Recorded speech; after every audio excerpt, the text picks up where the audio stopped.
মধ্যেই ঈশ্বরের বসবাস। প্রত্যেকটা জীবকে তুমি ভালোবাসতে শেখো, প্রকৃতি প্রেম এগুলো শেখানো হয়। কেউ বলতে পারবে না যে সনাতন ধর্মের কোনো সাংস্কৃতিক অনুষ্ঠানে, ধর্মীয় অনুষ্ঠানে ওমা কথাগুলো শোনো, কোনোদিন কোনো হিংসামূলক কোনো বক্তব্য রাখা হয় কেউ শুনেছেন কোনো দিন? কারণ আমরা হরিনাম জপি, কীর্তন করি, হরি কথা বলি, ভাগবত কথা বলি। একটু মনিটর দাও। এর মধ্যে দিয়েই আমাদের এই অনুষ্ঠান আদি আমাদের হয়। আমাদের হ্যাঁ ঠিক আছে রাখো। সনাতন ধর্ম এমন একটা ধর্ম যে ধর্মের সাধনার স্বাধীনতা আছে। আমরা কালী ভক্ত হতে পারি, রাম ভক্ত হতে পারি, কৃষ্ণ ভক্ত হতে পারি, হরিচাঁদের ভক্ত হতে পারি, আমরা কুমির পূজাও করি, তাই তো নাকি? নরসিংহ মূর্তি পূজা করি, আবার শালগ্রাম শিলা পূজাও করি। কেউ নিরাকার বাদেও ভজন করে, কেউ কাউকে বাধা দেয় না। একে বলে স্বাধীনতা, সাধনার স্বাধীনতা। আমরা যেমন ভারতবর্ষে স্বাধীন দেশের নাগরিক, আমাদের ভারতবর্ষ গণতান্ত্রিক দেশ,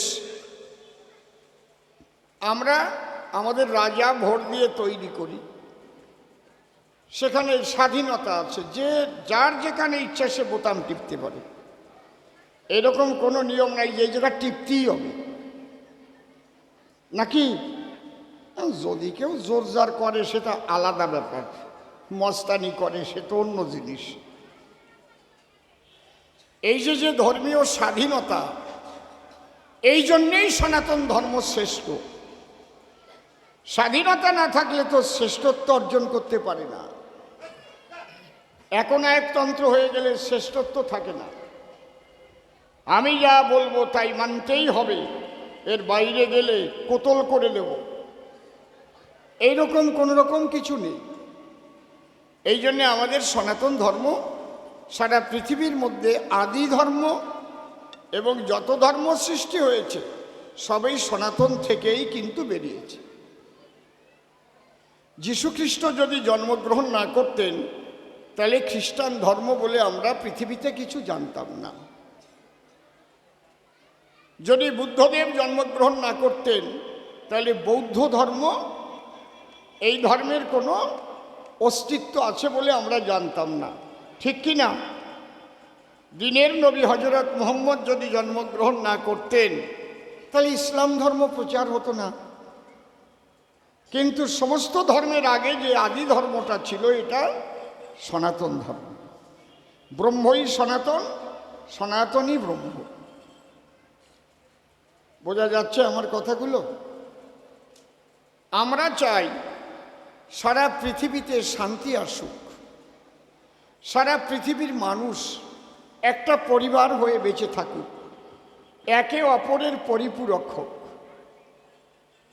আমরা চাই আমার ঘরে খাবার থাকতে আমার পাশের বাড়ির লোকটা যেন না খেয়ে মারা না যায়। এই শিক্ষাই আমরা পাই। সর্বতে সুখিনো সন্তু সর্বসন্তু নিরাময়া। সবাই সুখী হোক, সবাই নিরোগ হোক। যে জন্যে 140 কোটি মানুষকে ভ্যাকসিন দেওয়ার পরেও ভারতবর্ষ কিন্তু পৃথিবীর বিভিন্ন গরিব রাষ্ট্র যারা, তাদের বিনা পয়সায় ভ্যাকসিন দিয়েছে, বিতরণ করেছে। 80 কোটি মানুষকে লকডাউনে খাবার দিয়ে বাঁচিয়ে রেখেছে, এখনও দিচ্ছে। এটা হচ্ছে সনাতন সংস্কৃতি। আমি একা খাবো, একা পড়ব, এইরকম কোনো সংস্কৃতি সনাতনের শিক্ষা দেয় না। এই জন্যে আমরা কি করি, কীর্তনের পরে নগর কীর্তনে যাই, সব বাড়িতে যাই, মুসি থাকুক, মেথর থাকুক, ব্রাহ্মণ থাকুক, ক্ষত্রিয় থাকুক, সব বাড়ি জানতো নাকি? যে বাড়ি যা দেয় তাই এনে খিচুড়ি প্রসাদ হোক রান্না করে সবাই লাইন দিয়ে বসে প্রসাদ পায়। কি সুন্দর জিনিস! কে শিখিয়েছে আমাদের? শ্রী শ্রী চৈতন্য মহাপ্রভু। তিনি এসে এই প্রেমের বাজার মিলিয়েছেন আমার চৈতন্য মহাপ্রভু।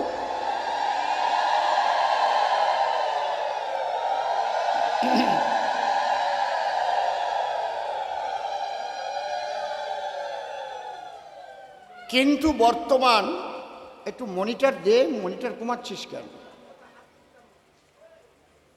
কিন্তু বর্তমান আমার সনাতন ধর্ম খুবই সংকটে পড়েছে।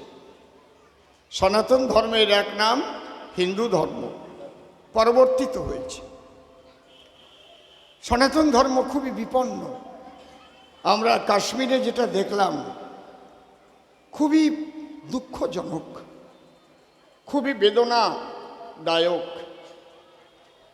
একমাত্র হিন্দু বলে তাদের গুলি করে করে মেরেছে। হিন্দু হওয়ার অপরাধ, এটা ভাবা যায় না, না ভাবা যায়? আমি শুনিনি এখন এইরকম হতে পারে। হিন্দু হলেই তাকে মেরে ফেলবে। পাকিস্তানি জঙ্গিরা এসে তারা এইভাবে মেরে আবার চলে গেছে তাদের দেশে, গিয়ে আবার কি করছে, ওই যে লাইভে আবার সেই 5 জন মুখ দেখাচ্ছে আর বলছে একদম কেটে দেব। আমি একটা কথা আপনাদের কাছে বলবো, আমরা চাই না যে কোনো যুদ্ধ হোক, আমরা চাই শান্তি।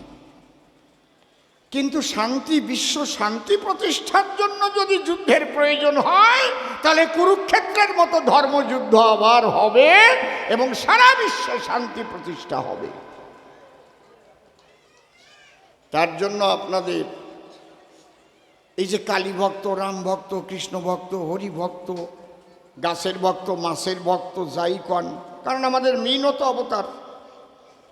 যদি আপনারা বিভক্ত হয়ে যান, ঐক্যবদ্ধ না থাকেন, তাহলে কিন্তু আপনারা দুর্বল হয়ে যাবেন। বিভক্ত হওয়ার দিন ভুলে যান। আমার গলে পইতে আছে আমি ব্রাহ্মণ, আরও মুচি, ভুলে যান সে কথা।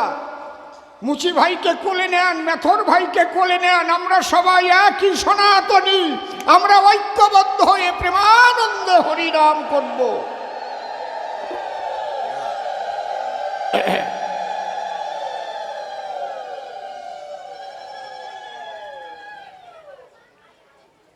এটা শিখিয়েছিলেন শ্রী শ্রী চৈতন্য মহাপ্রভু। এখনো খোল ভাঙার মাঠ আছে।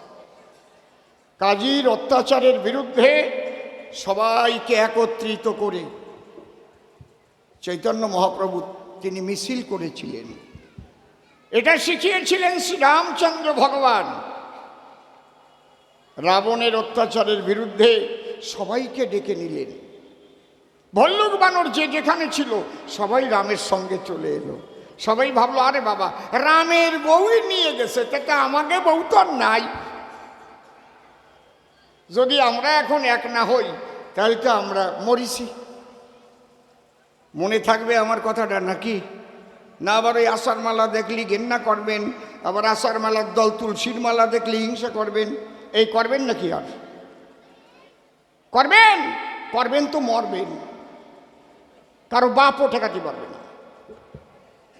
শুধু একটাই প্রতিজ্ঞা করেন, আমরা সবাই সনাতনী। সবাই বলুন, আমরা সবাই সনাতনী, আমরা সবাই সনাতনী, আমরা সবাই সনাতনী। জয় জয় রাধা কৃষ্ণ নিতাই গৌর রাম সীতা মাতা পিতা প্রেমানন্দে হরি হরি বল। হরিচাঁদ গুরুচাঁদ প্রেমানন্দে হরি হরি বল। হরি বল। সাধু গোসাই পাগল প্রেমানন্দে হরি হরি বল। হরি বল। হরি বল। হরি বল। হরি বল। এটা হচ্ছে আমার প্রাথমিক বক্তব্য। এটা কোনো রাজনৈতিক বক্তব্য না। রাজনীতির জায়গায় পড়ে থাকুক, গিয়ে কে কি করবে আমার দেখা।